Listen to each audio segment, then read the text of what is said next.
Hello class! As promised, we have Grimm's Fairy Tales here by Jacob and Wilhelm Grimm. Okay. And we will be reading The Fisherman and His Wife. So I hope you guys enjoy it. This one's a long one, so sit tight and enjoy. There was once upon a time a fisherman who lived with his wife in a miserable hovel close by the sea, and every day he went out fishing. Once, as he was sitting with his rod, looking at the clear water, his line suddenly went down, far down below, and when he drew it up again, he brought out a large flounder. Then the flounder said to him, "Hark, fisherman, I pray to you, let me live. I am no flounder, really, but an enchanted prince. What will it do you to kill me? I should not be good to eat. Put me in the water again and let me go." "Come," said the fisherman, "there is no need for so many words about it.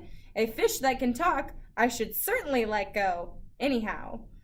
With that, he put him back again into the clear water, and the flounder went to the bottom, leaving a long streak of blood behind him.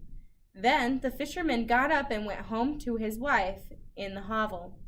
"Husband," said the woman, "have you caught nothing today?"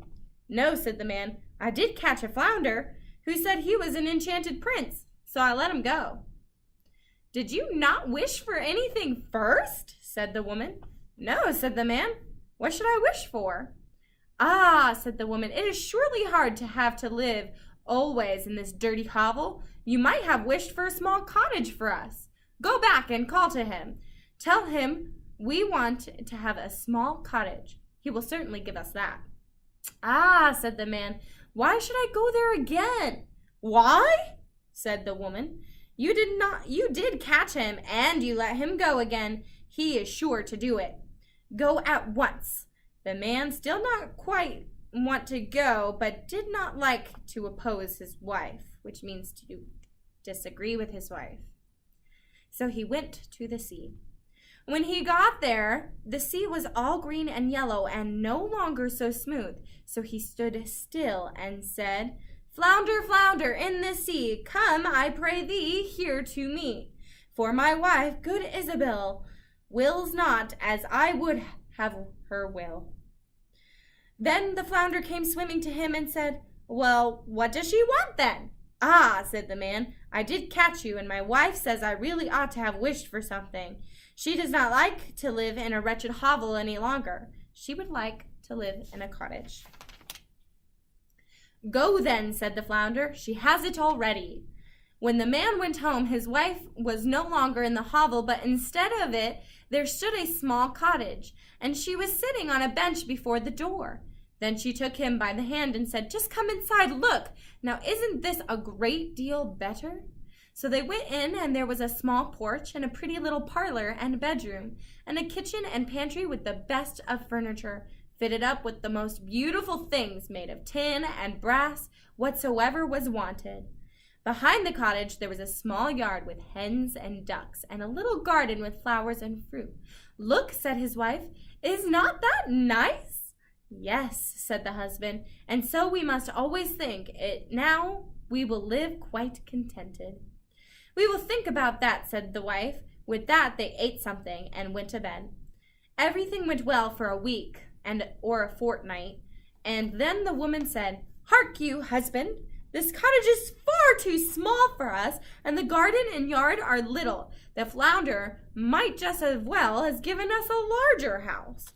I should like to live in a great stone castle. Go to the flounder and tell him to give us a castle."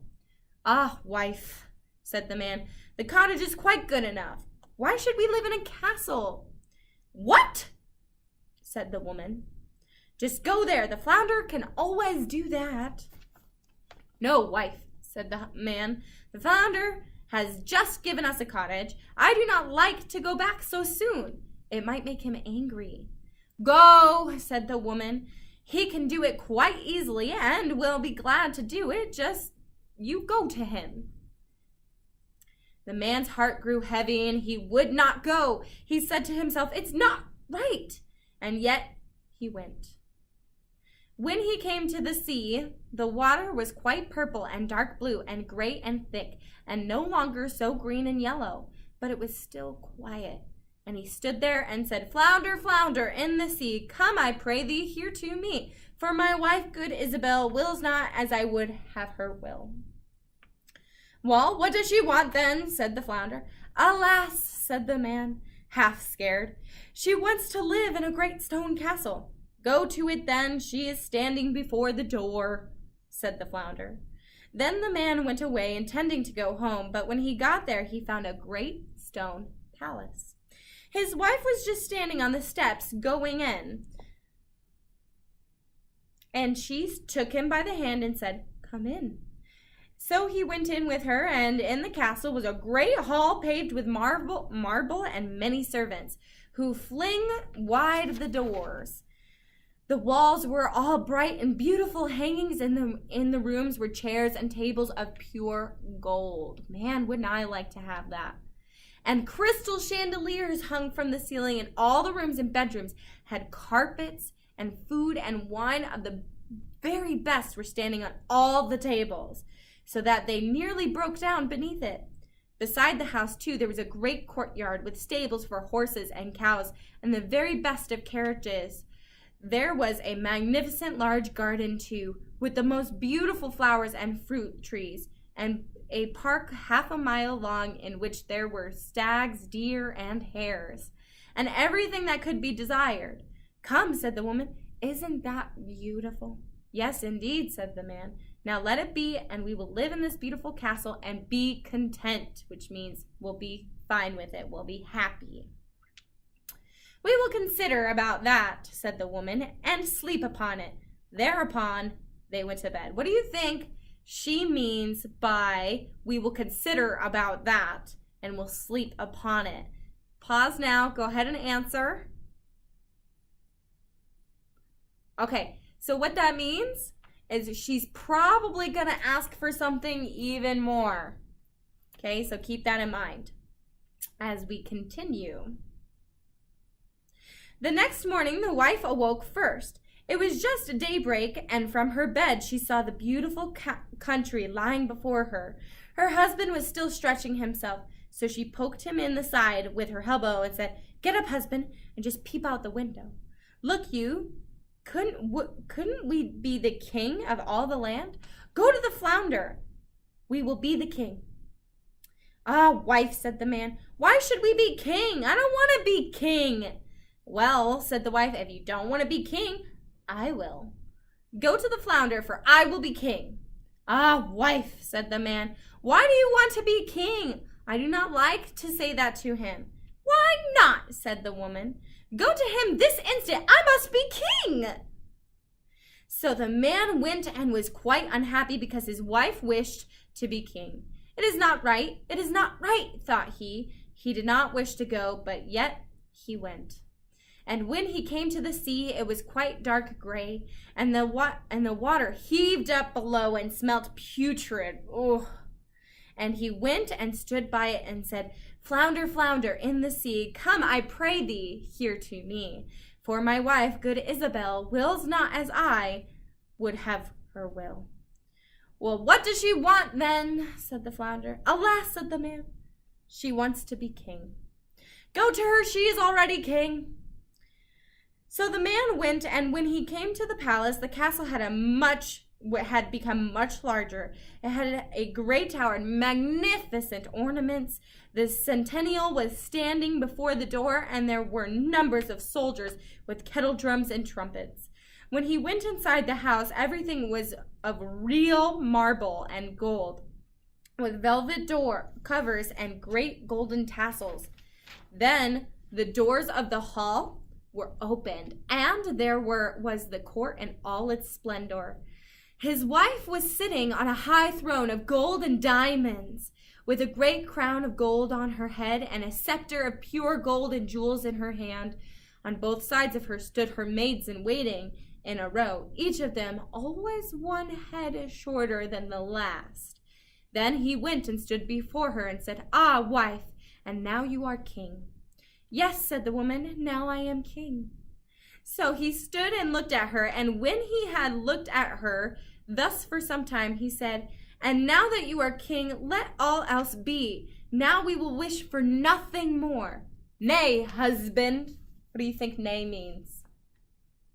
If you guessed no, you were right, said the woman, quite anxiously.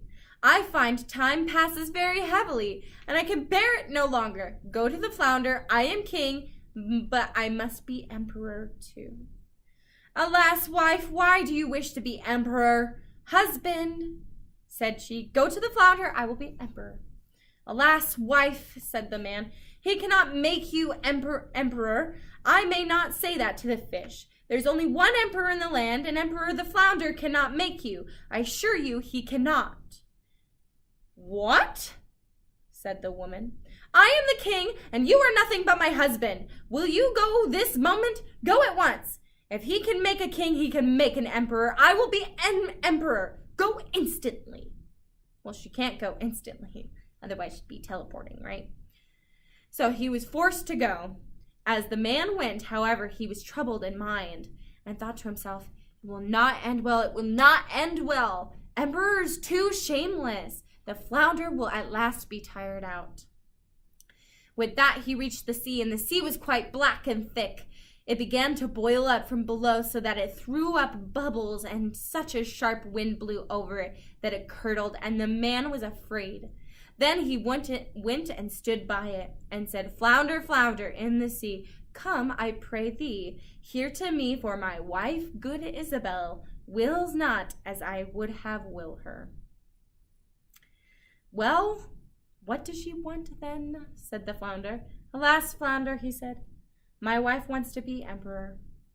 "Go to her," said the flounder. "She is emperor already."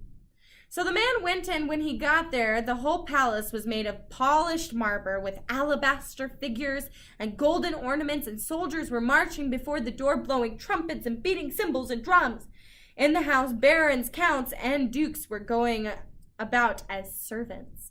They were opened to doors to him which were of pure gold. And when he entered, there sat his wife on a throne that was made of one piece of gold, and that was 2 miles high. She wore a great golden crown, and that was 3 yards high, set with diamonds and rubies. In one hand she had a scepter, and in the other the imperial orb. On both sides of her stood the yeomen of the guard in 2 rows, each being smaller than the one before him. From the biggest giant, who was 2 miles high, to the very smallest dwarf, just as big as my little finger. And before the throne stood a number of princes and dukes. Then the man went to and stood among them and said, "Wife, are you emperor now?" "Yes," she said, "now I am emperor." Then he stood and looked at her well, and when he had looked at her thus for some time, he said, "Ah, wife, be content, be happy." Okay, you are emperor now. "Husband," said she, "why are you standing there?" "Now I am emperor, but I will be pope too. Go to the flounder." So this woman wants everything. Not only does she want to be king, but she wants to be emperor, and now she wants to be the pope. And what do you think the flounder is going to do this time? Do you think he's going to give her what she wants, or do you think he's going to do something different? Make a prediction, and let's go. "Alas, wife," said the man, "what will you not wish for? You cannot be pope. There is only one Christendom. He cannot make you pope." "Husband," said she, "I will be pope. Go immediately. I must be pope this very day." "No, wife," said the man, "I do not like to say that to him. That would not do. It is too much. The flounder can't make you pope." "Husband," said she, "what nonsense. If he can make an emperor, he can make a pope. Go to him directly. I am emperor, and you are nothing but my husband. Will you go at once?" Then he was afraid and went, but he was quite faint, and he shivered and shook, and his knees and legs trembled. How do you think he's feeling right now? If you said scared, probably right. He's definitely afraid. Our text said he was afraid and he still went. So he's very afraid that this flounder is not going to get him what he asked for all of these things for his wife. So we'll have to wait and see what happens. A high wind blew over to the land. The clouds flew, and toward evening all grew dark. The leaves fell from the trees, and the water rose and roared as if it were boiling, and splashed upon the shore. In the distance he saw ships that were firing guns in their sore need, pitching and tossing on the waves, and yet in the midst of the sky there was still a little small bit of blue, though on every side it was as red as in a heavy storm.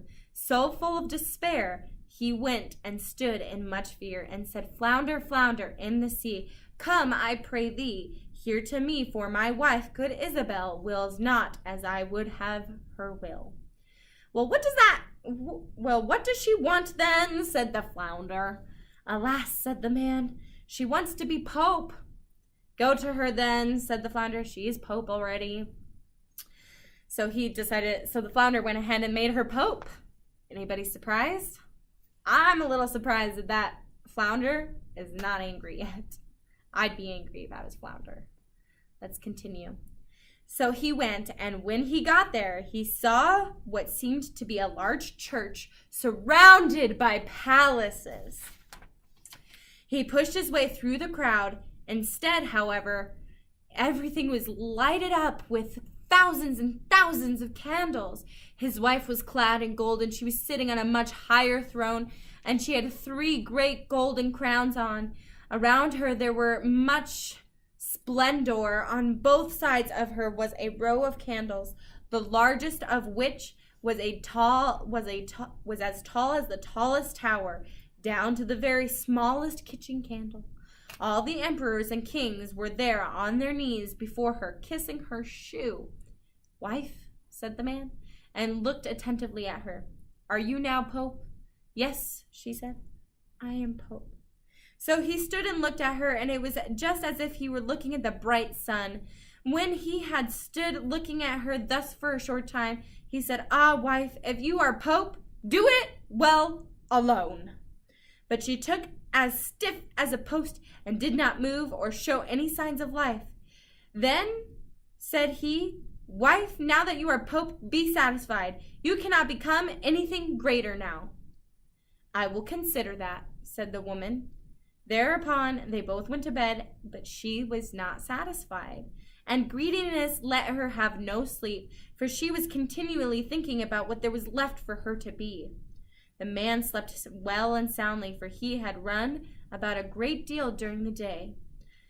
But the woman could not fall asleep at all. She flung herself from one side to the other the whole night through, thinking always what more was left for her to be, but unable to call to mind anything else.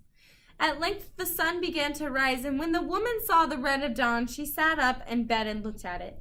When through the window she saw the sun thus rising, she said, Cannot I, too, order the sun and moon to rise?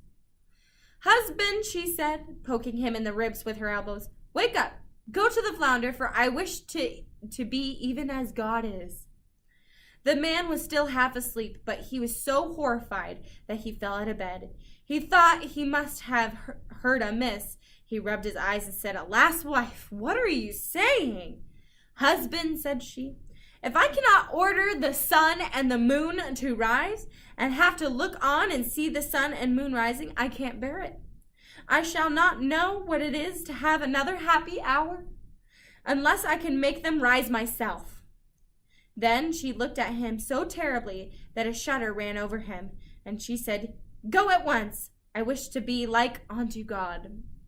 Alas, wife, said the man, falling on his knees before her, the flounder cannot do that. Surely the flounder can't do that. So he can make an emperor and a pope. I beseech you, go on as you are and just be pope. Then she fell into a rage, and her hair flew wildly about her head, and she cried, I will not endure this. I'll not bear it any longer. Wilt thou go? Then he put on his trousers, his pants, and ran away like a madman. But outside a great storm was raging and blowing so hard that he could scarcely keep his feet. Houses and trees toppled over, the mountains trembled, rocks rolled in the sea. The sky was pitch black, and it thundered and lightened, and the sea came in with black waves as high as church towers and mountains, and all with crests of white foam at the top. Then he cried, but could not hear his own words. "Flounder, flounder, in the sea, come, I pray thee, here to me. For my wife, good Isabel, wills not as I would have her will." "Well, what does she want again?" said the flounder. "Alas," said he, "she wants to be like unto God. Go to her, and you will find her back again in the dirty hovel." And there they are still living at this very time. So what do you think this story's theme was? Take a moment to think about it. We'll discuss it on Monday when I get back. So I hope you guys enjoyed the story. Okay, if you have any questions, feel free to comment down below. If you have any opinions or anything else on the matter, feel free to comment as well. Make sure they're school appropriate because this is our Google Classroom. All right, have an excellent day.